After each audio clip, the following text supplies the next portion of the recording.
remember Michael Jackson? For decades, the whole world knew him as a king of pop, the child prodigy who moonwalked on every major stage, broke every musical record, and became one of the most beloved icons to ever hold a microphone. That smile, that voice, that magic, it all looked so effortless, almost surreal, as if fame was something he was born to possess. But behind that dazzling light was a much deeper darkness. A childhood full of fear, a life hunted by endless sleepless nights, surgeries, medication, lawsuits, and a loneliness so heavy it nearly drowned him long before the end arrived. The kingdom the public saw was always glowing, while his private life shattered behind locked doors. And even more shocking, the truth about his final days, the drugs, the pressure, the desperate battle to sleep for just one night, revealing a man who had drifted far from what the world had imagined. How did a global icon, worshipped by millions, fall into such a lonely and tragic final chapter? Rare photos and untold truths will appear in this video. Watch until the end to understand why Michael Jackson remains one of the figures the world both admires and deeply mourns. Michael Joseph Jackson was born on August 29, 1958, in Gary, Indiana, a steel town sinking into unemployment, poverty, and crime. The small house at 2300 Jackson Street was essentially just a cramped box for a family of 11. In winter, the cold seeped through every thin crack in the walls. In summer, the heat seemed to swallow the room whole. That was the world Michael was born into, where music was a rare tenderness. His father, Joseph Jackson, worked tirelessly at the steel mill, his hands calloused from metal and exhaustion.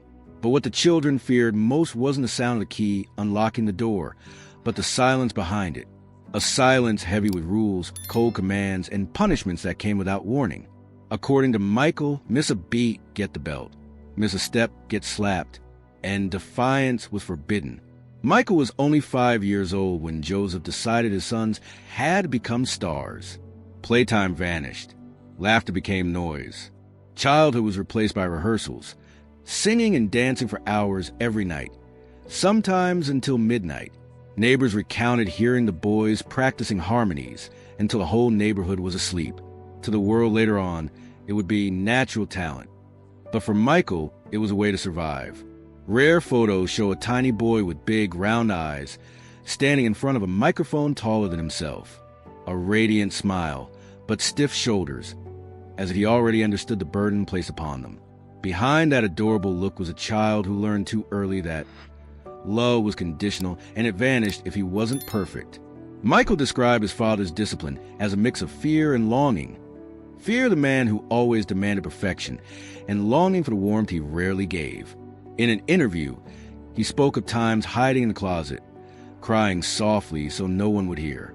"I just wanted to play," Michael said. "I just wanted to be a child." When the Jackson 5 formed, Michael became the center, not by choice, but because of talent, the gift Joseph used as a weapon.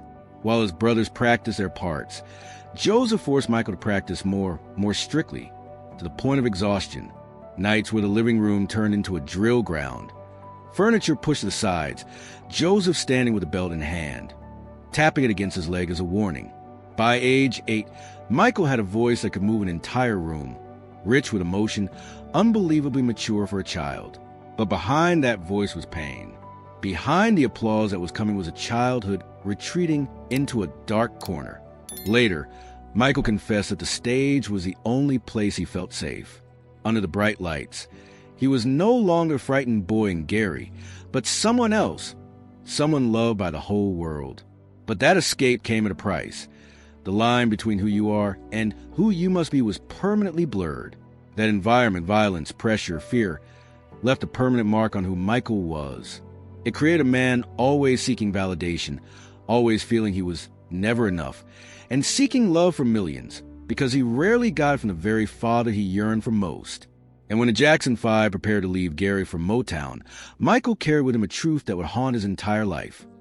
He was never allowed to be a child, and for the rest of his life, he would only try to reclaim the childhood he lost. When Michael was just 6 years old, Joseph Jackson began pushing his children into a world larger and harsher than any child could imagine. Rehearsals in the cramped living room quickly turned into a rigorous training schedule. The boys practiced harmonies until their voices were hoarse. They repeated dance steps until the wooden floor beneath their feet wore down from friction. And at the center of it all was Michael, smaller, softer, but clearly the fire that Joseph believed would lead the family out of poverty. In 1964, the Jackson brothers became the Jackson 5, a complete group ready to compete in talent shows in Gary and Chicago. Rare surviving footage shows Michael, just slightly taller than a microphone, unleashing charisma far beyond his years. His voice was powerful, his rhythm impeccable, his stage instincts nearly perfect. But behind that confidence was a child molded by pressure, programmed not to be allowed to make mistakes. The turning point came quickly. In 1967, the Jackson 5 signed with Steeltown Records and released their first single, Big Boy. The song didn't become a national hit, but it was enough to get people noticing.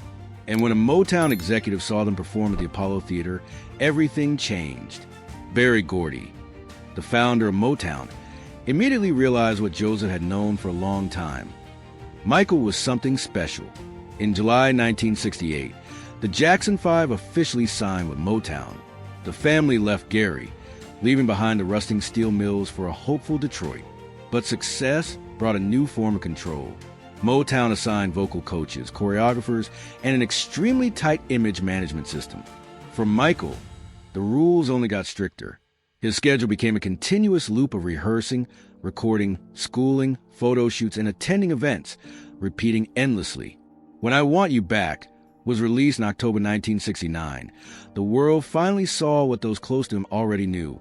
Michael wasn't just talented. He was a phenomenon.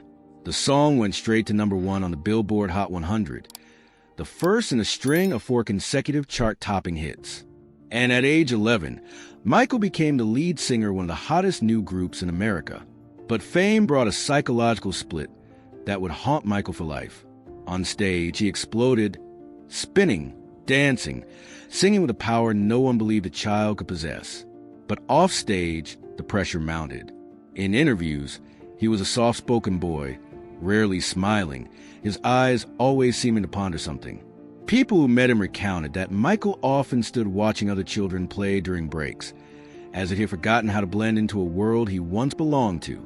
Backstage, Joseph tightened the discipline, reminding his sons, especially Michael, that success was fragile, easily lost, and had to be paid for every day. Perfection was no longer a goal, but a condition for survival. This was the beginning of the 2 lives Michael would live: an idol loved by millions and a prisoner of expectation. As the Jackson 5 prepared to enter their next albums, Michael's future began to branch off. Producers spoke of a solo career. The press called him a child genius. And Motown saw something even bigger, a global icon they could mold. Michael was rising too fast, and like a star pulled out of orbit before it could mature, the gravity of fame had begun to bend his life in ways even he could not understand.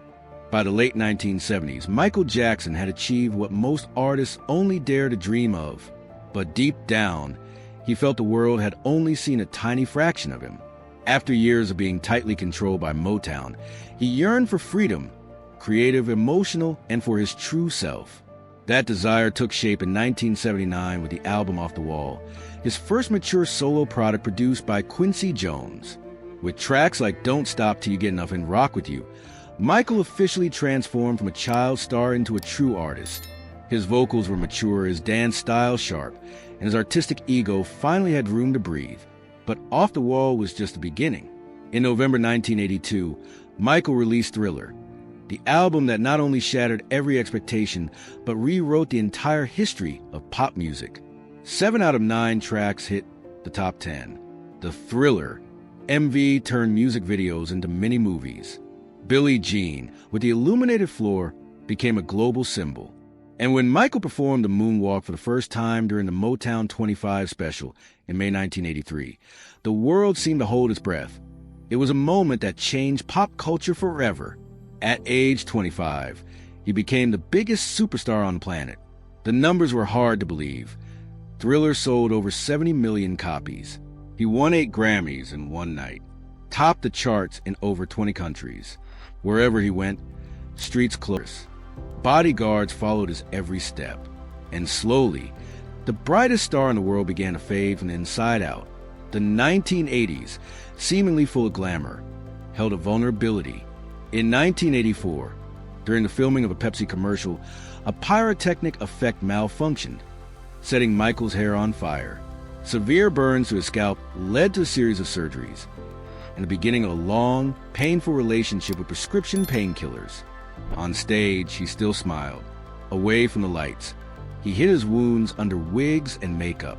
Then came Neverland, a shelter, a dream, a private world he built to hold on to his stolen childhood. Purchased in 1988, the vast ranch had roller coasters, a zoo, a movie theater, and quiet corners where he believed he could be a child again. But the more he tried to build a world without fear, the more the real world intruded. Paparazzi flew helicopters overhead. The press speculated on every action. Rumors arose, eccentric, weird surgeries, and accusations began to sprout. Even so, on stage, Michael remained invincible. The Bad, 1987 to 1989, Dangerous, 1992 to 1993, and History, 1996 to 1997, tours broke records across continents. Stadiums of 120,000 people were packed. Security forces had to be deployed to control crowds. In Bucharest, nearly 70,000 spectators screamed hysterically just because he walked onto the stage. To them, he wasn't just a singer, he was a living legend. But every night after leaving the stage, silence swallowed him again. Alone in a hotel room, alone in a dressing room, alone behind the curtain of fame that grew heavier by the day. To the world, he was perfection.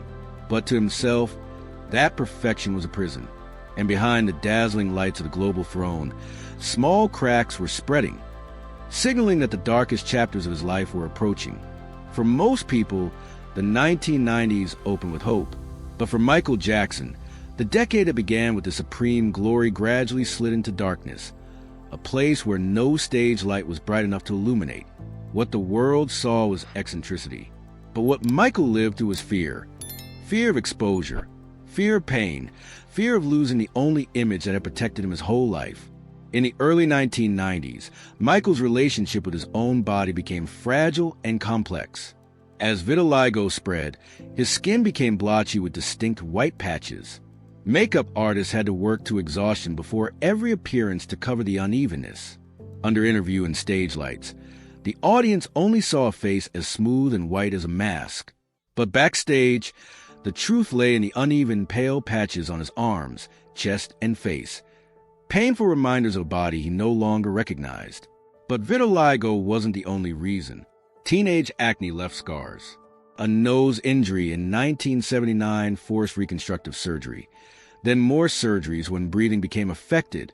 Each surgery carved another layer of trauma onto him, both physically and psychologically.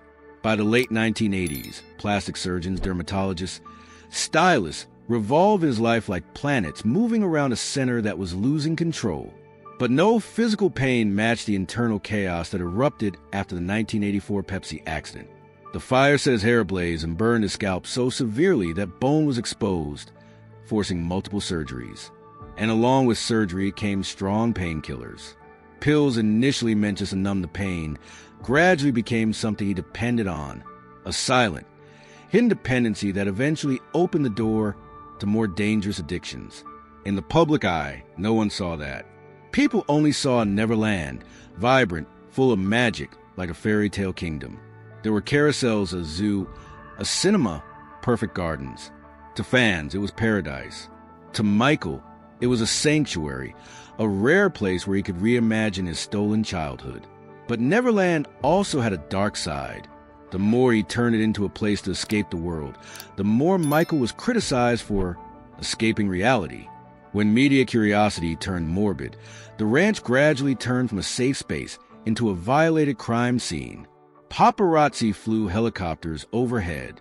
Reporters sneaked through fences. Tabloids fabricated countless stories. Rumors that had long been whispers had now become a roar. In 1993, that wave exploded into a global media detonation. That year, allegations involving 13-year-old Jordan Chandler emerged. The whole world caught fire. News 24/7. Paparazzi camped outside Neverland. Newspapers ran the cruelest headlines. Michael maintained his innocence, but his image was damaged beyond repair. Behind closed doors, stress strangled him. Friends recounted that he shook, suffered constant insomnia, and feared stepping outside. He lost weight rapidly. Drug dependency worsened. To end the storm, he agreed to a civil settlement, something he insisted was only to protect his sanity, not an admission of guilt. But once the seed of doubt was planted in the public mind, it would take root forever. The world had witnessed Michael's physical changes. Now they witnessed his emotional disintegration. After the Chandler case, Michael tried to stand up. He married Lisa Marie Presley in 1994, a marriage that surprised many, but according to friends, was built on genuine empathy. However, the pressure of fame, drugs, and media fractured the relationship after just 2 years. In 1996, he married Debbie Rowe, a nurse who had known him for years. This marriage brought 2 children, Prince and Paris, whom Michael loved deeply, as if to compensate for the childhood he never had. For a brief moment, it was like a new beginning, but the darkness never left him. In the late 1990s, news of Michael's exhaustion spread. In the history tour videos, one saw Michael, who was explosive at times and listless and tired at others. Backstage, he was often lethargic, tearful, or in visible pain. His team protected him fiercely, minimizing outside contact. But those close to him understood clearly. Michael was fighting wounds that no applause could heal. The next turning point occurred in 2003, when Martin Bashir released the documentary, Living with Michael Jackson. The work was promised to be a fair perspective, but when aired, it became a sharp knife. Manipulative editing made Michael appear strange, unstable, and irresponsible. The public reacted instantly. The media mocked. The internet, now exploding, amplified every rumor. Then in 2004, the unthinkable happened. Michael was arrested. For the second time, he was accused of serious charges. The image of the king of pop in handcuffs, walking into court surrounded by police, became one of the most shocking moments in pop culture. Throughout nearly 5 months of the 2005 trial, Michael appeared frail. Trembling hands, sunken cheeks, voice so quiet it was hard to hear.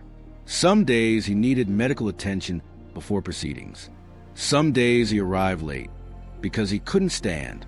But on June 13, 2005, the verdict rang out, not guilty, on all counts. That should have been a liberation. But for Michael, everything was too late. His health collapsed. His finances collapsed. Neverland, once paradise, was now a nightmare he could not return to. He left, living nomadically between Bahrain, Ireland, then Las Vegas, a man with no gravity holding him, drifting among the shards of his life. And the darkness had not yet ended. Leaving Neverland wasn't just leaving a house. It was a moment marking a deep rupture. When the sanctuary Michael built to recreate his childhood became a mirror reflecting all his fears, judgment, humiliation, and the prying eyes of the world that never closed. After the 2005 trial, Michael changed to the point where relatives didn't recognize him. He lost significant weight. His shoulders slumped. Even his voice, once warm and musical, became trembling, weak syllables. Friends said Michael lived in a state of high alert. He avoided crowds, avoided strangers, avoided anything that might recall the trauma of the investigation.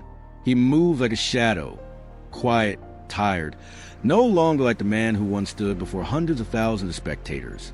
Michael spent months in Bahrain, living in the home of Sheikh Abdullah bin Hamad Al Khalifa.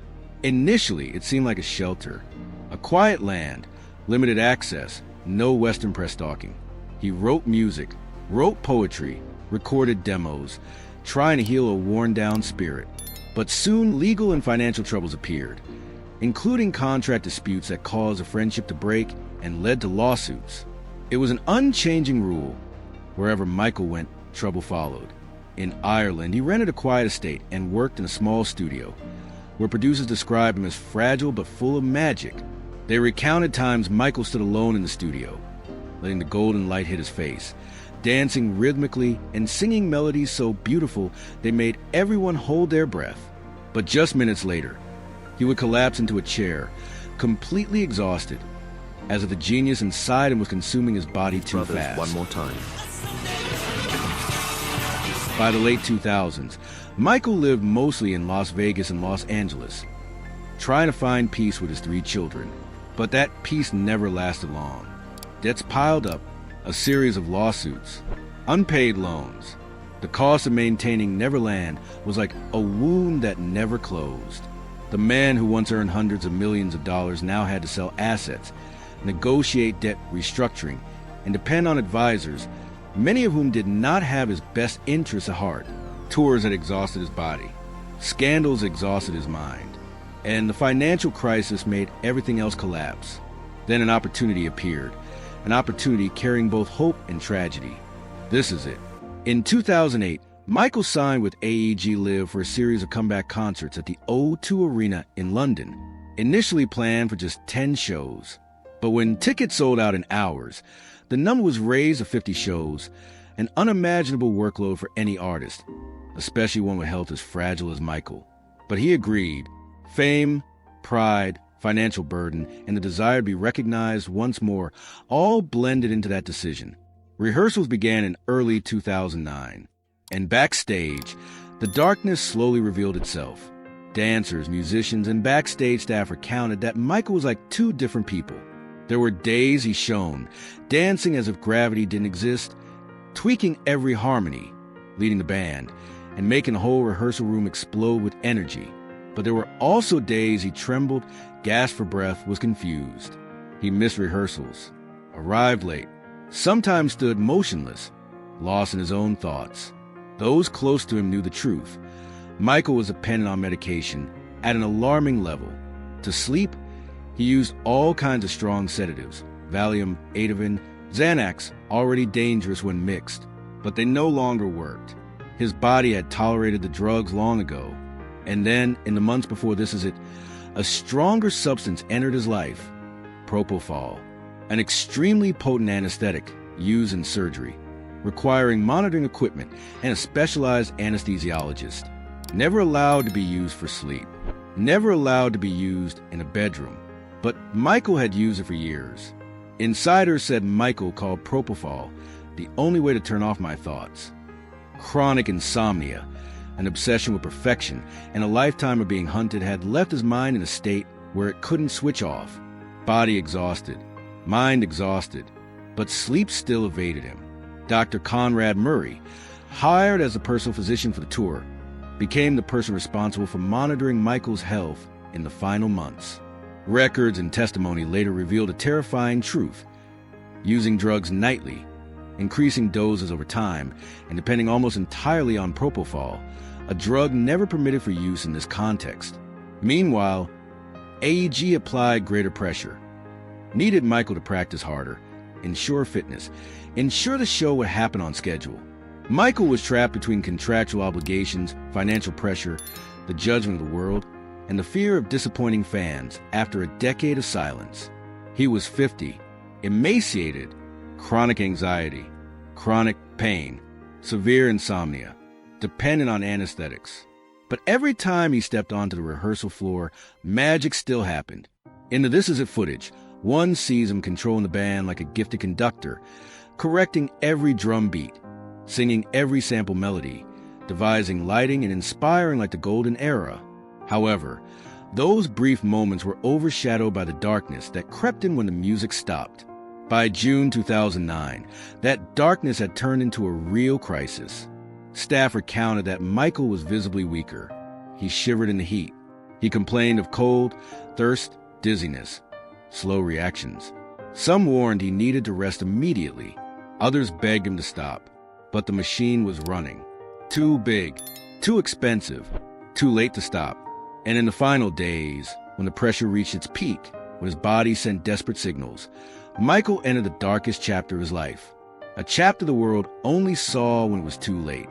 By June 2009, Michael Jackson was living in a body that no longer had the strength to meet the expectations the whole world placed on him.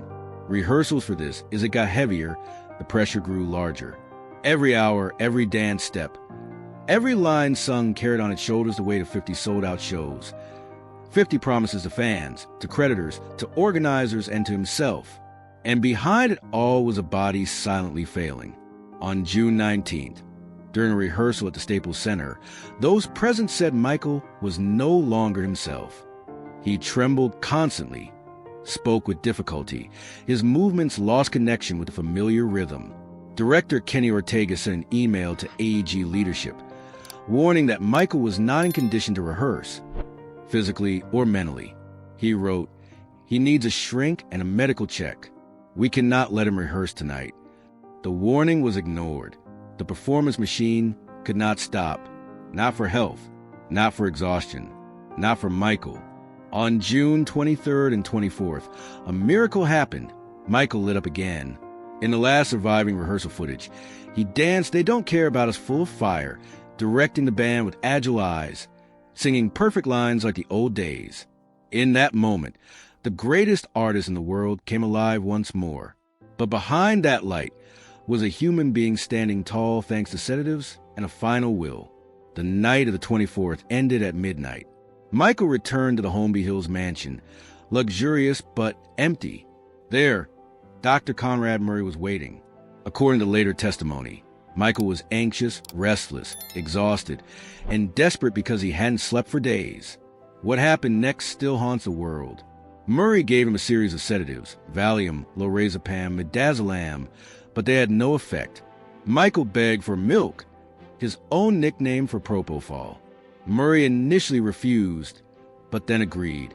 Somewhere between 1 o'clock and 2 a.m., the bottle of propofol was attached to the 4-drip next to his bed. Michael fell asleep for the first time in days, and for the last time in his life. Around noon on June 25th, Murray testified that he found Michael not breathing. Instead of calling 911 immediately, mandatory procedure in any emergency, he performed CPR himself, called an assistant, then called others. Nearly 30 precious minutes passed before emergency services were called. When paramedics arrived, Michael Jackson, the most famous artist on planet, lay motionless on the bedroom floor, skin cold, pupils unresponsive, heart showing no electrical signal. They performed CPR continuously on the way to UCLA Hospital, but the result did not change. 2:26 p.m., Michael Joseph Jackson was pronounced dead. Outside the hospital, fans gathered in shock. Television worldwide switched to breaking news. Seasoned reporters suddenly became choked up. People cried on sidewalks, in offices, in their living rooms. Radio simultaneously turned to Billie Jean, Thriller, Man in the Mirror. For millions of people, time stopped. But inside the hospital, the heartbreaking truth was laid bare. His children were taken to a private room to see their father one last time. Staff recounted that Paris, only 11 years old, collapsed sobbing. Prince stood silent, stunned, unable to understand what was happening. Blanket, the youngest, clung tightly to an adult's hand, scared and lost. The autopsy report later revealed the truth.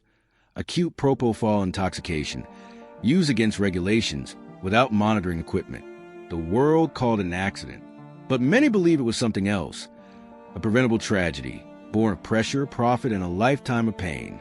And in the silence after that last breath, one thing became clear. The man who gave the world everything died in exhaustion and despair. The world mourned Michael Jackson as if time had just cracked. In the hours after he passed away, streets filled with people holding candles, radios played his songs nonstop, and social media, still in its infancy then, nearly crashed as millions searched for news. TV editors struggled to express the magnitude of the loss. Not just a celebrity gone, but an era, a symbol, a cultural phenomenon. But as the world grieved, another story began. A story of legacy, truth, and the complex humanity of a man millions thought they understood, but actually never fully did. In the early days after his death, Michael's estate went from a state of near bankruptcy to a global empire. His music returned to the charts. Thriller hit the top again. Memorabilia was auctioned at record levels. The documentary, This Is It, edited from the final rehearsal footage, became a global blockbuster, showing Michael, who was both fragile and brilliant, exhausted yet creative down to the last detail. But beyond the commercial revival, something deeper happened. The world looked back at him. Those who once criticized began to soften their tone. Opponents admitted they never understood the weight he had to carry. Fans, journalists, scholars reviewed interviews, his childhood, the investigations, the scandals. And as they pieced the fragments together, the truth appeared clearly. Michael's life wasn't just a story of fame. It was a story of survival and adversity. His 3 children, Prince, Paris, and Blanket, grew up away from the noise of the media, raised by family and trusted guardians. Paris, in particular, later shared much about the love their father had for them. She spoke of a father who read bedtime stories, cooked breakfast, taught them compassion, creativity, and kindness. He was the best dad ever, she said. A simple sentence, but containing everything Michael had always longed to be. Neverland, once his paradise, became an abandoned place. The ride stopped. The gates rusted. For years, the place was neglected like a ghost of a dream that had collapsed under the weight of notoriety. It stood there as a cold reminder what fame had stolen: freedom, privacy, and the childhood he never had. But Michael's true legacy cannot be measured by scandals, charts, or even global influence. It lies in the emotional imprint he left behind. His voice, aching, powerful, unmistakable, still shapes the music of generations to follow. His dance, sharp, precise, gravity-defying, remains iconic. His philanthropic work, often overshadowed by controversy, was one of the largest contributions an artist has ever made. He inspired artists across all genres. He broke racial barriers on MTV. He redefined music videos. He turned concerts into cinematic experiences. He made the impossible seem natural. But perhaps the most profound part of his legacy is this: Michael Jackson reminded the world that greatness is often forged from pain, and the brightest light often casts the longest shadow. He was a man made of trauma, swallowed by expectation, yet loved by billions. A person who gave everything, until there was nothing left to give. And long after the newspapers forget, after the scandals turn to dust, his music remains, eternal, echoing, untouchable. When the world mentions Michael Jackson, people remember the initial brilliance, the moonwalk, the sequin glove, the voice that could be both soaring and trembling in the same breath. But behind every legend is always a very human story, written not in headlines, but in wounds, hope, and fragile truths that only time reveals. Michael's life was a paradox, a person who brought joy to billions, but struggled to find joy for himself. A global icon, yet utterly lonely. A perfectionist who created masterpieces, but spent a lifetime healing the broken pieces inside. He was never allowed to be normal, not as a child, not as an adult, and not even after leaving this world. Every part of his life was swallowed by expectation. Had to perform, had to shine, had to endure, had to forgive, had to overcome everything that always tried to pull him down. But perhaps Michael's story leaves a quiet truth, that behind the world's greatest artists are humans made of pain, longing, and a journey to find belonging. His battles were huge, but his heart was just as big. The sensitivity that made him vulnerable was exactly what made him extraordinary. In the end, Michael Jackson's legacy lies not just in the records or stages he conquered, but in the emotional mark he left. A reminder that art born from suffering can still light up the world. His music remains. His influence remains. And somewhere between the brilliance and the brokenness, for a man of his age, he was in the good human shape. behind the legend finally found peace.